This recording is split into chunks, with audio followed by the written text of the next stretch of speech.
Check out this alternate timeline where Discord rules Equestria. Notice how it's not Nightmare Moon there, but Princess Luna. In a world without the main six, how was she reformed?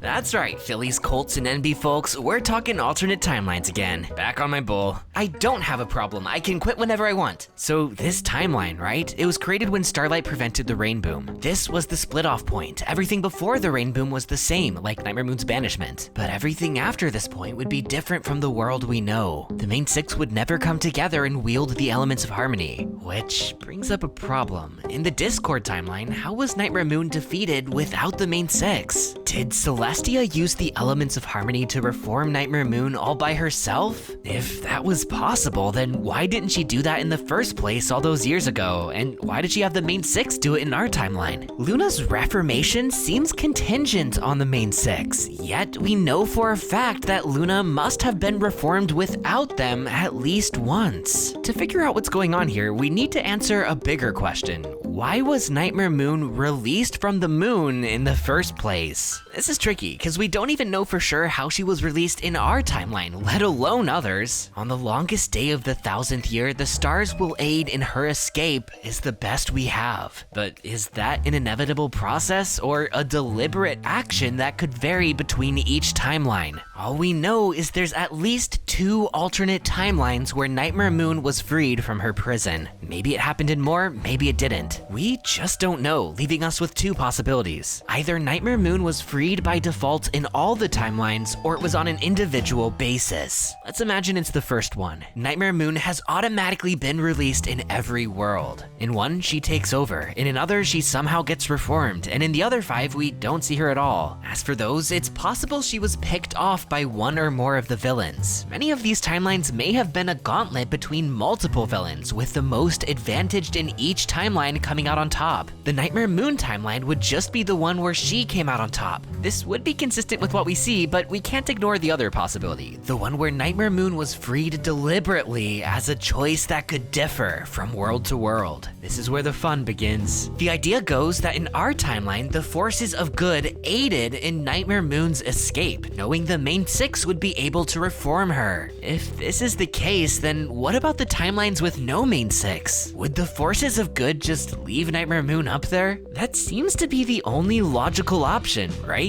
I mean, aiding in her escape in a world without the main six would be extremely dangerous. Yet, here she is twice. Does that mean the forces of good couldn't have been involved here? Not necessarily. Expecting anything good to come from freeing her is one heck of a long shot, but these timelines were already bleak. If you're desperate enough, that might be the only move you have left. So even in the timelines without the main six, the forces of good may have intentionally unleashed Nightmare Moon. Let's explore this scenario.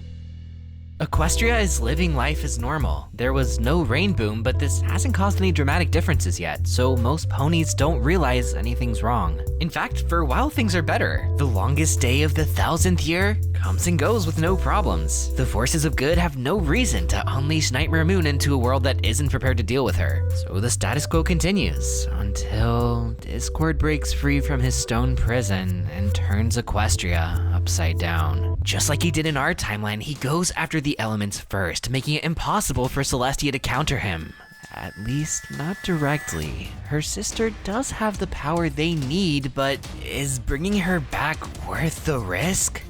Well, she does miss her, and at least with her there's a chance, so Celestia rolls the dice. Nightmare Moon returns to a world of chaos, and Discord has some serious competition. The two face off, and here's the mind-blowing part.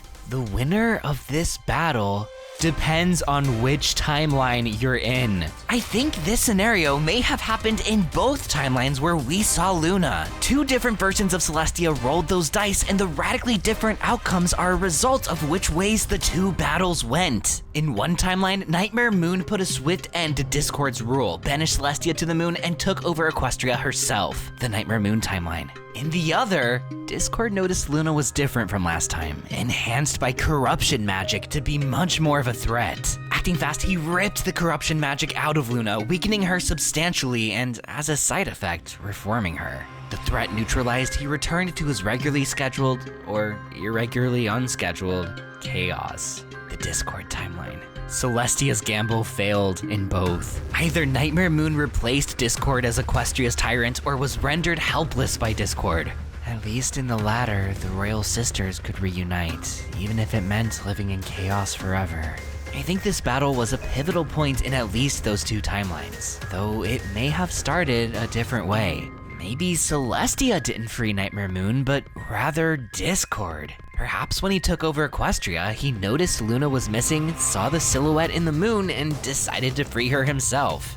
You know, for funsies. The battles then go both of two ways, resulting in the outcomes we know. Discord has been known to make foolish decisions and get in over his head, but to be fair, he does have a chance of winning. Maybe it's a mix of the two, where Celestia brought Nightmare Moon back in one timeline and Discord brought her back in the other. I think Discord would have the advantage in the timeline where he brought her back and was ready versus where Celestia unleashed her without notice. Either way, this would mean the Nightmare Moon timeline used to be a Discord timeline, which is pretty funny. Because according to the Chrysalis timeline Sawtooth, they used to be a Nightmare Moon timeline. If that Nightmare Moon rose to power because of Discord too, that would mean Chrysalis owes her success to two villains before her. Wouldn't be the only time she's depended on two villains to be actually effective.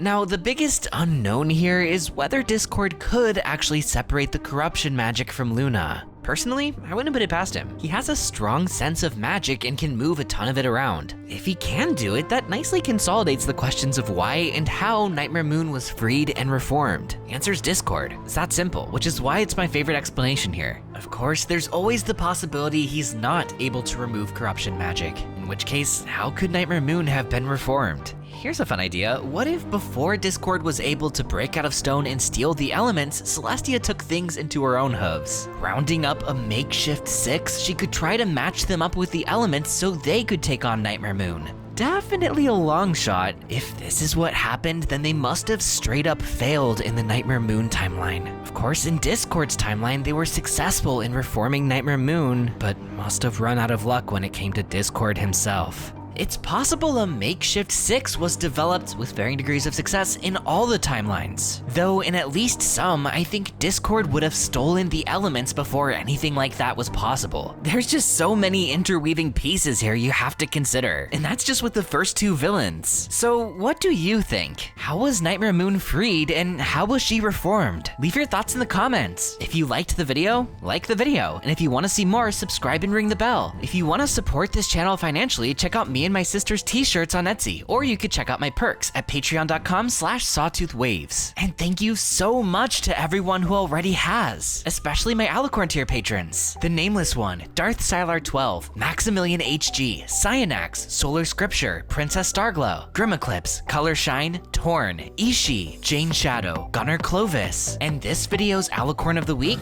Equinox 3141. Congrats! And thanks again for everyone's support. Y'all help make this channel possible. I'm Sawtooth Waves signing out until next time. Brohoof!